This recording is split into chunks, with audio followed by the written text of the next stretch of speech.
Hola, soy Mauricio José Schwartz y esto es El Rey va desnudo. El creacionismo es el intento de argumentar, de razonar, de racionalizar, de explicar de alguna manera medianamente semicientífica que el universo, la vida y todo, como diría Douglas Adams en uno de sus grandiosos libros, han sido creados por la inteligencia, el poder,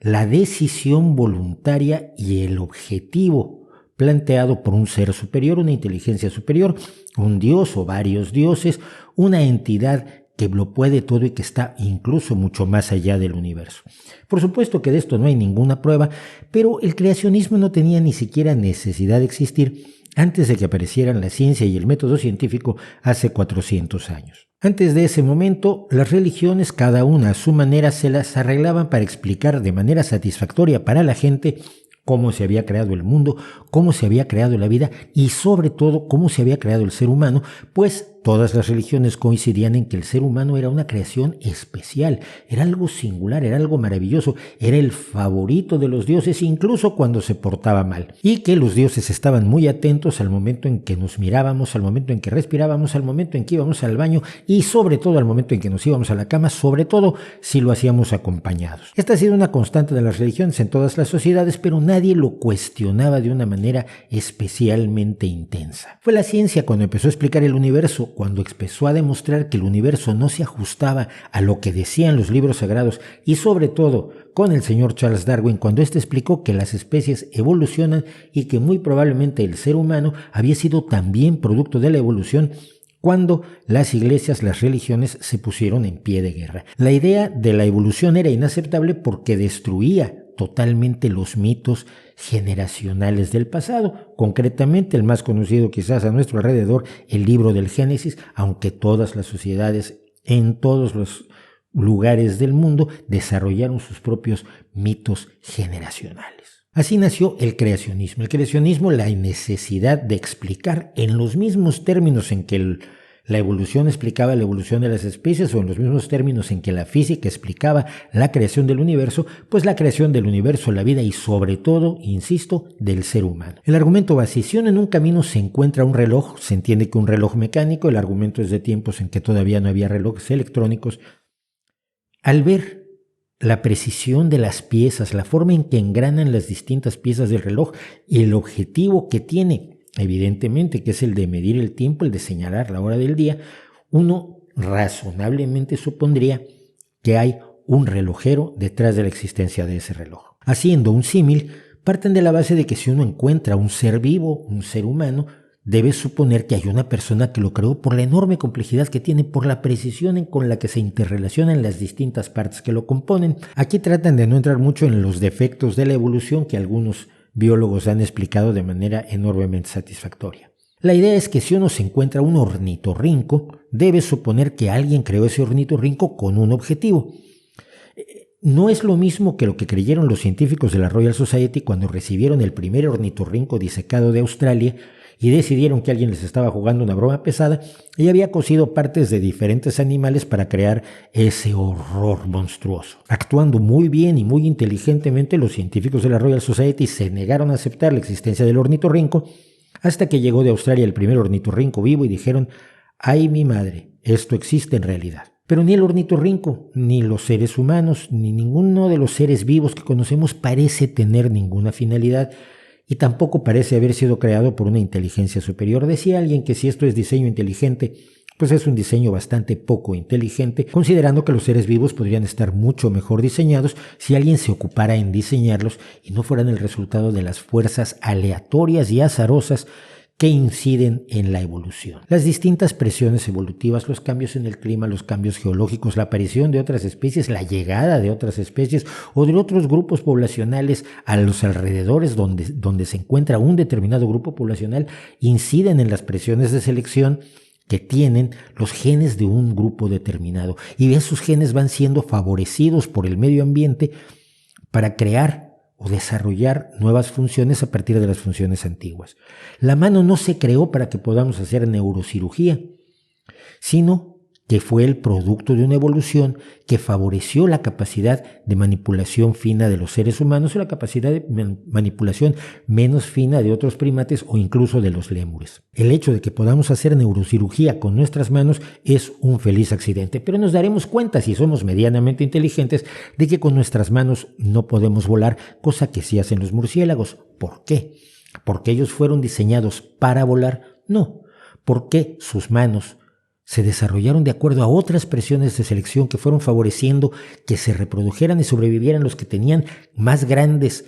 membranas entre los dedos y dedos más largos que les permitieran quizás correr más rápido primero ayudándose con el aire y posteriormente empezar a remontar el vuelo? Son las presiones de selección pues las que van creando la forma y la función de los seres que nos rodean, de sus órganos, de sus características diversas, y todas ellas parecen ser producto de acontecimientos azarosos, aleatorios, de la variación natural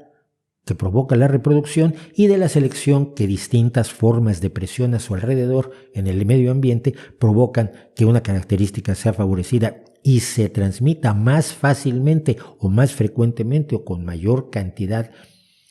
de descendientes a las generaciones futuras que otras características. Y esto no quiere decir que no nos quedemos con características antiguas que nos sirven para bastante poco, como es el caso del apéndice en los seres humanos. El creacionismo no solo implica la idea de un diseño enormemente inteligente, sino que implica la idea de una finalidad, es decir, las cosas se hacen para algo. El ejemplo que he dado de la evolución es representativo porque muchas personas hablan así de la evolución, dicen que los ojos se diseñaron para que la evolución creó las manos de tal o las patas de o el pelo de o las orejas de cualquier especie para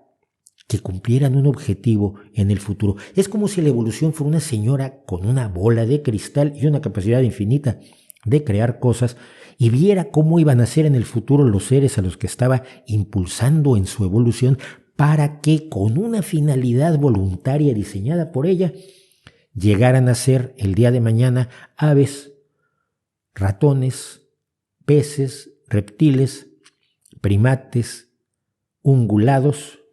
o simples y sencillos seres humanos. Y aunque sabemos que la evolución no funciona así, si nos damos cuenta, esas visiones creacionistas y teleológicas están detrás de todas las teorías de la conspiración. Toda teoría de la conspiración busca encontrar una explicación sencilla que lo abarque todo, que explique fenómenos enormemente complejos con una sola explicación, con una sola causa, que es además generalmente obra de un grupo de seres humanos brillantísimos, los más inteligentes del mundo y los más capaces de influir en todo. La realidad de nuestro mundo de nuestro mundo humano, ha sido diseñada por algunas personas que previeron el futuro y que tuvieron la capacidad absoluta de alterar, influir y determinar exactamente cómo se iba a desarrollar la historia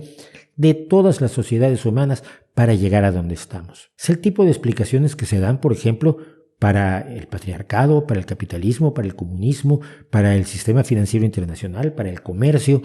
para las relaciones entre padres e hijos, para la educación misma. La educación, se nos dice, fue diseñada para controlar a los niños.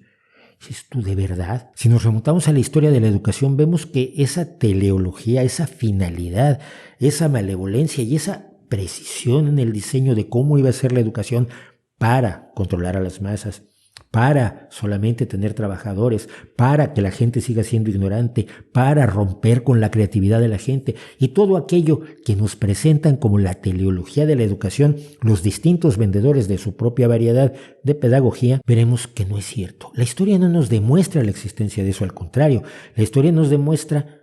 muchísimos intentos, generalmente muy bien intencionados, de mejorar la educación de la gente, porque desde un principio, sin necesidad de demasiadas explicaciones, la gente se ha dado cuenta que saber cosas es mejor que no saberlas, que da poder, que permite funcionar mejor en el mundo y permite incidir en nuestra realidad, cambiarla, mejorarla, tener una vida más razonable para todos. Que la educación haya tenido momentos atroces o que la educación para los trabajadores no haya sido todo lo buena que debería ser y que merecería ser, es otra historia, pero no tiene por qué verse forzosamente como el producto de una maquinación que, insisto, sería enormemente perfecta porque ha logrado sus objetivos de manera absoluta. Cuando analizamos las relaciones y las instituciones humanas, Vemos un proceso muy similar al de la evolución. Las cosas empezaron a funcionar y se siguieron usando porque funcionaban sin saber para dónde iban, sin saber a dónde iban a dar. Y los cambios que sufrieron en su desarrollo tampoco fueron previsibles. Nadie podía imaginarse entre los industriales de principios de la revolución industrial que los trabajadores que habían venido del campo y estaban ahora en sus fábricas, iban a reunirse y a decir, nos están maltratando, esto es injusto, vamos a organizar un sindicato. No, los sindicatos habían sido organizados por un grupo de personas malévolas que deseaban destruir la industria, mientras que del otro lado se decía que el capitalismo había sido diseñado por unos señores que pensaron claramente cómo explotar a los trabajadores y que previeron minuto a minuto el funcionamiento de la historia humana desde que se hizo la primera tejedora industrial hasta nuestros días y más allá. Esta idea creacionista social y política está en la base de muchísimos análisis que podemos encontrar a nuestro alrededor. Recientemente hice un vídeo sobre el inexistente milagro de la inexistente aparición de la Virgen de Guadalupe en México. Y bueno, muchas personas me acusaron absolutamente de todo, de ser protestante, no lo soy, de ser judío, no lo soy, de ser Satanás. Esas fueron las que más me acusaron, fue de ser Satanás. Creo realmente que no soy Satanás. Quizás podría ser mejor persona como todos nosotros, pero no llego a ser Satanás. Me acusaron de tener, por supuesto, intereses ocultos y oscurísimos por los cuales me pagaban muchísimo dinero. Vale, eso se entiende de los creyentes que se han visto agredidos al presentarse objetivamente la realidad de aquello en lo que creen fervorosamente. No esperaba yo menos. Pero muchas personas que están de acuerdo conmigo en que la Iglesia y las religiones son en general dañinas, causantes de muchísimos males y que sería preferible vivir sin ellas, me han enviado con mensajes diciéndome, claro, porque las religiones fueron creadas para someter a la gente, las religiones tienen por objeto sacarnos dinero, las religiones fueron diseñadas con...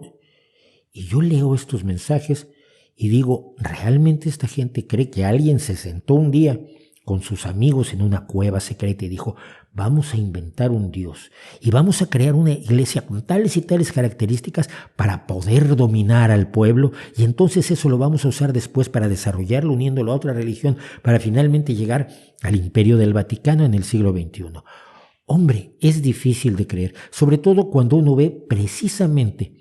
que las religiones nacen cuando la gente ignorante trató de darle respuestas sencillas a situaciones enormemente complejas que desbordaban su capacidad de conocimiento. Veías un rayo, suponías que alguien había generado el rayo y luego le quemabas una vaca a ese generador del rayo, Zeus, Júpiter, Odín, para que no te tirara un rayo en la cabeza. Era una forma de explicarse la realidad, pero precisamente es explicarse una realidad compleja, con una explicación, con una causa sencilla en la cual hay una voluntad y una persona detrás, es lo mismo que hacen quienes pretenden explicarlo todo como un plan malévolo que existe a nuestro alrededor, que no podemos ver, pero que determina y condiciona absolutamente todo lo que hacemos. Somos incapaces de enfrentarnos a esas fuerzas y los únicos que se dan cuenta y son inmunes a ellas, por supuesto, son los que nos venden libros no solo de conspiranoias, no solo de las conspiranoias más absurdas, ridículas o alambicadas, sea la trilateral, Bilderberg, QAnon o los masones o los Illuminati, no. También muchos analistas políticos, muchos analistas sociales, muchos listos que pretenden explicarnos la economía y la realidad de nuestras relaciones entre seres humanos, entre sociedades, entre grupos, entre sexos, entre géneros, entre clases, entre ciudades, entre regiones, etc., hacen exactamente lo mismo. Acudir a un creacionismo político, social y económico y plantearnos que la realidad que vivimos no ha evolucionado por sí misma de una manera, más bien sin que haya nadie al timón, sino que han sido diseñados cuidadosamente por esos seres súper inteligentes y súper capaces de ver el futuro. Para cambiar la realidad es necesario detectar los problemas que tiene y nuestra realidad no escasea en problemas. Pero diagnosticar esos problemas requiere el uso de la inteligencia y el pensamiento crítico. Cuando tú ya tienes una explicación para todo, sea el capitalismo, el patriarcado, el comunismo, el sexismo, el machismo, cualquier explicación que ya tengas previa, lo que haces es meter toda la realidad en ese pequeño espacio conceptual que te has creado, negando todo lo que hay a su alrededor. Si dices que solo la lucha de clases ha definido cuanto pasa en la historia, estás negando la influencia de la religión, estás negando la influencia del racismo, estás negando la influencia del poder militar, estás negando la influencia de las creencias y de los conflictos de otro tipo. Cuando dices que solamente el sexismo o solamente el racismo o solamente el odio han movido a las sociedades humanas, estás dejando fuera muchísimas cosas. Si aceptamos que así nos expliquen la realidad, va a ser muy difícil que encontremos una forma de cambiar eficientemente la realidad. Hay que considerar toda su complejidad para poder realmente incidir sobre ella. Si todo lo que está pasando es culpa de una persona, de un grupo de personas, de una élite malévola y oculta, si todo es culpa de Bill Gates o de George Soros o del grupo Bilderberg o del Fondo Monetario Internacional, la solución es muy fácil. Acabas con ellos y entonces el mundo se ha liberado. Pero en realidad sabemos que eso no va a pasar. Y las soluciones que necesitamos, las soluciones que demanda urgentemente nuestro mundo para multitud de problemas, son soluciones que tienen que abordar complejidades que van mucho más allá de esas explicaciones sencillas, de ese creacionismo, de esa teleología, de ese convencimiento de que alguien diseñó esto con una finalidad y lo ha hecho tan perfectamente bien que por eso estamos aquí. La vida, el universo y todo, y sobre todo el ser humano, no tienen un motivo de existir, no tienen una razón de ser, no tienen una finalidad. A mucha gente le preocupa muchísimo la idea: ¿qué sentido tiene mi vida? ¿Para qué nací? Sin ponerse a pensar que quizás nadie nació para nada, que somos un accidente afortunado, que nuestra sociedad es un accidente afortunado, que ha tenido momentos desafortunadísimos, pero que ha ido mejorando poco a poco, de manera siempre insuficiente, siempre lo diré, pero que ha ido mejorando y viviendo cada vez mejor, cada vez más gente. Si aceptamos que no tenemos una finalidad, sin embargo, nos encontramos ante un problema de responsabilidad enorme. No tenemos que hacer lo que Dios quería que hiciéramos cuando nos creó, sino tenemos que hacer aquello que nosotros consideremos que debemos hacer con nuestra vida. Tenemos que darnos sentido nosotros mismos a nuestra existencia y al mismo tiempo darle sentido y orientación a nuestra sociedad. Si las cosas no fueron diseñadas en el pasado para funcionar como funcionan, y funcionan más o menos bien, pero con enormes defectos, el diseño de un futuro mejor se hará reconociendo que no podemos seguir siendo solamente peones del azar y de lo aleatorio. Hemos ido controlando cada vez más nuestra realidad, hemos ido controlando cada vez más nuestro universo, nuestra realidad física, nuestra realidad social. Hemos ido entendiendo cómo funcionamos y por qué funcionamos, y al mismo tiempo nos hemos liberado, y lo he comentado mucho aquí, de visiones previas, supersticiosas y absurdas, como la idea de las razas, la idea de la superioridad de los sexos, la idea de la superioridad de un grupo humano sobre otro, la idea de la superioridad de la aristocracia sobre la plebe, a la que resultó que pertenecíamos todos, incluida la aristocracia. Pero eso lo hemos conseguido tirando a la basura las ideas creacionistas y teleológicas. Lo hemos tirado a la basura entendiendo el universo tal como es y no tal como nos gustaría que fuera o tal como nos gustaría venderles a los demás que es. Diseñar un futuro mejor para todos no se hace buscando culpables y dándoles con un mazo en la cabeza para que desaparezca todo aquello que está mal. Se hace entendiendo la complejidad de la realidad, abandonando la polarización que nos venden no solo los conspiranoicos, sino los populistas y los vendedores de soluciones fáciles para abordar la enorme complejidad que nos rodea, entendiendo que si bien no podemos dominarla en su totalidad en este momento, podemos seguir avanzando por los caminos que han permitido que ocurran cosas maravillosas, que tengamos vacunas, que conozcamos el universo y lo podamos ver en las imágenes del Hubble, y que los hijos de los mineros, que los hijos de los obreros, hoy puedan estar en las universidades y puedan ser parte de la creación de ese mundo mejor. Dejemos atrás el creacionismo y las conspiranoias, porque finalmente son conspiranoias, aunque sea de nivel muy bajo, aquellas que nos explican toda la realidad con una sola causa sencilla y con un grupo malévolo que quiso hacer lo que está ocurriendo hoy y lo logró con una perfección casi de dioses, porque los dioses, nuevamente, resulta que no existen. ¿No cree usted?